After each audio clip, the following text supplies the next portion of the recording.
Please do check that out. It's called Shadow and Smoke. That is the new book, and I'm pretty excited to deliver it to all of you guys. Now, first topic I want to talk about before we get into the gaming. Boys don't cry. That's the title of this little talk here. Boys don't cry. You've probably heard this. There's a movie called Boys Don't Cry. Not a bad movie either. So here's the thing. You may have seen this with like some internet discussions here and there. Some woman will say, why don't men cry? Men should cry more.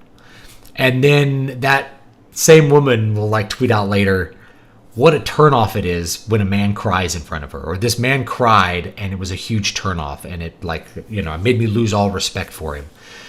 Or you'll have people ridiculing people who are crying under intense circumstances, specifically men, never women. Women basically are expected to cry, and it's permissible to cry, but it's not permissible for men. And so the complaint is, well, women say they want men, excuse me, women say they want men to cry, and yet every time a man cries, they complain about it. So this is one of those things where words and actions don't line up, and you should not try to adjust the world to your expectations, but rather adjust your expectations to the world. So those are those two parts. You really need to judge people by their actions, not by just what they say. So if a woman says, I want men to cry, and you take that at face value, and you cry, and she loses all respect for you, you probably should have seen that coming, right? You judge by the actions. The reality is that if you're crying as a man,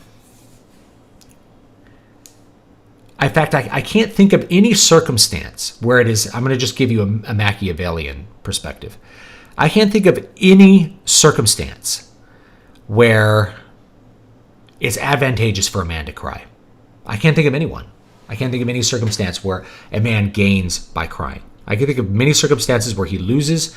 The best circumstance would be that he's neutral. So what is if a woman says, I want a man who cries, why don't men cry enough? What they're really asking for is intimacy. And when you understand that, then you know how to actually deal with that. So what women want is they want intimacy with their partner. Men want it too, but women want it maybe in a different way and at different times than men do. And they'll state it in different ways than men will, right? So the idea of a man crying is you want to be privy to the man's inner thoughts and emotions. That is, you want to know him on a deep level. You don't actually want him to cry. So what women actually want is for men to accurately communicate their emotions. And there's really nothing wrong with that. And that's really what men should focus on doing. Because as soon as you cry, that's a signal to other men and to women, regardless of whether it's a romantic situation or just any social situation. That is a signal when you cry that you don't have emotional mastery. So it's very desirable for a man to have mastery over his emotions and mastery over himself. Thus, being able to restrict oneself and not cry when you are feeling emotional is a very desirable trait, and it's something that is very desirable to be cultivated in a man. Okay?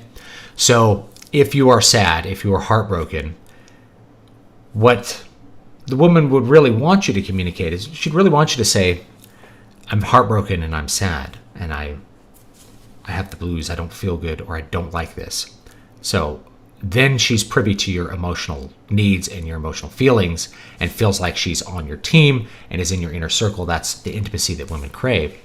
But what she's not seeing is any kind of emotional weakness. Emotional weakness is a very big turnoff to a woman. Weakness in general is.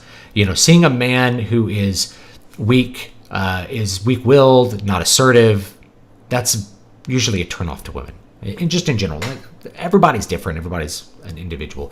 So when I'm talking in general things, obviously there's going to be exceptions. There's going to be different people that think differently from this. But it's almost like a trope. It's a meme. It's to have the feminist declare that you want men to cry, and then she dates the musclehead who never cries. Well, she's getting what she actually wants. She's stating one thing.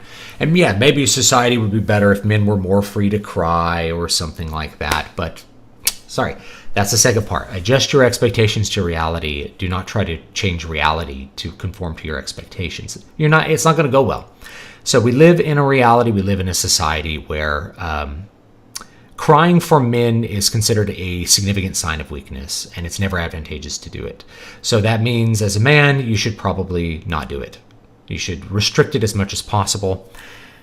If you're going to cry, you should cry in private and do whatever you can to have total mastery over your emotions at all times. Sorry, that's real. So if you're thinking, wow, I'm going to show my heart and I'm going to cry or something, it's probably a bad idea. It makes me think of this Kyle Rittenhouse trial where they put him on the stand and he broke down and cried. So what was the thing here? You had two reactions. One was, why did they coach him to cry? That's manipulative. He's such a weak piece of crap. I can't wait to see him get raped in prison. That was the other one, right? Now, he was found innocent of a jury of his peers. And of course, it was a traumatic situation, almost being murdered by 3 people and then having to kill those people in order to preserve his own life, as decided by the jury. So it's natural and appropriate that you would have an emotional response to it. But was it advantageous for him to cry? And the answer is no. It probably hurt him more than it helped him to cry. Certainly in the court of public appeals or a court of public opinion, it probably hurt him. So it's almost never advantageous to actually cry as a man. I can't think of any situation where you're really going to get something positive out of it from a Machiavellian situation. So you have people like, I wish, if I had a son, I would raise him to be sensitive and emotional and to cry and know that it's okay to cry. You'd probably be doing your son a disservice if you taught him that it was okay to cry. Yeah, our society thinks it's okay for girls to cry. It doesn't think it's okay for boys to cry. Probably the best thing to do for a son is to help him cultivate enough control over his emotions that they don't affect his body in a way that makes him cry. That's going to be more advantageous for him in life than teaching him it's okay to cry. It's okay to have emotions. It's different to say it's okay to have emotions or to feel things versus it's okay to break down and lose control of your body because of you being overwhelmed by emotions, right? The only time I think it's probably, a man should feel safe crying is like in private with his spouse or something like that. Even if you read older books, you'll notice that the male characters virtually never cry. I remember it was something in Conan the Barbarian. You have Subutai crying in the movie, John Milius movie. And why are you crying? Because Conan can't cry. Conan is so stoic. He is so he has such mastery over himself that he will not cry even when it's like a horrible tragedy and he's like in the worst pain that he can conceive of emotionally. So Subutai cries for him as like a stand-in to show that Conan still has these emotions, but because he's such a tough guy, he still won't cry. Even in something like The Hobbit, the only time that you really have Bilbo cry is after Thorin dies. So he's had this reconciliation with Thorin, this person he's spent a year adventuring with, gone through all kinds of trouble, near death, saved him from death, been saved from death himself. And Thorin is on his deathbed. They have forgiveness and reconciliation between them. And Bilbo goes away and weeps. But he goes away and weeps.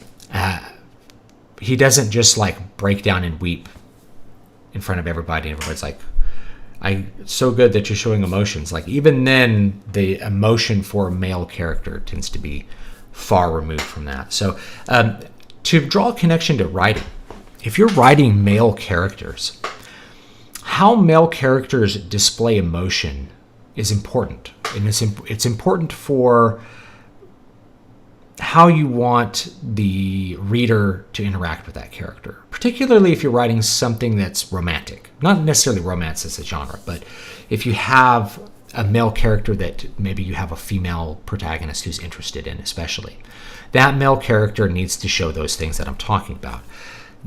Mastery over self and emotion, discipline, is a big one. Now he can carefully communicate emotion, and you could have a scene where the female character prods him or gets him to basically feel comfortable enough to communicate his emotions appropriately. And that's the turn on, is for him to confide in the woman and to bring her into his into an emotionally intimate state with him, but not to break down and weep. So if you have read any things like this, you'll notice that writers who have a good mastery of this, the attractive male characters never cry. They never cry because that's what's desirable. So that reflects a basic fundamental kind of truth about our human natures. We expect different things from men and women. That's just how it is. That's the world we live in. So if you're a male, you can complain about the fact that women are turned off by men crying, and they say that they want men crying. Judge it by the actions. You know that they don't really want men who cry. What they want is men who are capable of judiciously and clearly communicating their emotions to a partner that they share an intimate connection with, not someone who loses mastery over himself and cries. That's reality. Obviously we don't expect like 5-year-olds to have total mastery and to never cry. But one of the things you do when you raise kids is use your words. You do this to 2-year-olds. 2-year-olds throw a fit, they cry. Use your words. Tell me what you want rather than throwing a fit. And over time, they learn to not have emotions and therefore physical things happening. To have emotions, therefore communication of the emotions to resolve the conflicted emotions. It's much healthier to do it that way. And that's really the way that I approach raising my kids. If they cry or throw a fit, I don't give them what they want. In fact, I'll just take a breath, calm yourself down, tell me what you're feeling. I feel this. How do you think we can resolve that? That's really the kind of discipline that you want to cultivate, especially in boys. We give women a pass for it. That's the society we live in. We don't give men a pass for it. It's virtually never advantageous to cry as a man. So that's my little spiel on that. Take it how you will. Okay? Yeah. Jesus cried. Jesus wept on the cross, too. But we don't live in a time and a place where people think that that's okay. In very specific circumstances, you'll give a pass to a man for crying, but it's never a thing where you're like, well, it's good that he cried. People like him better for crying. Nothing wrong with emotions, but hey, we live in a society that views things differently. Our culture does not view male crying as anything other than bad.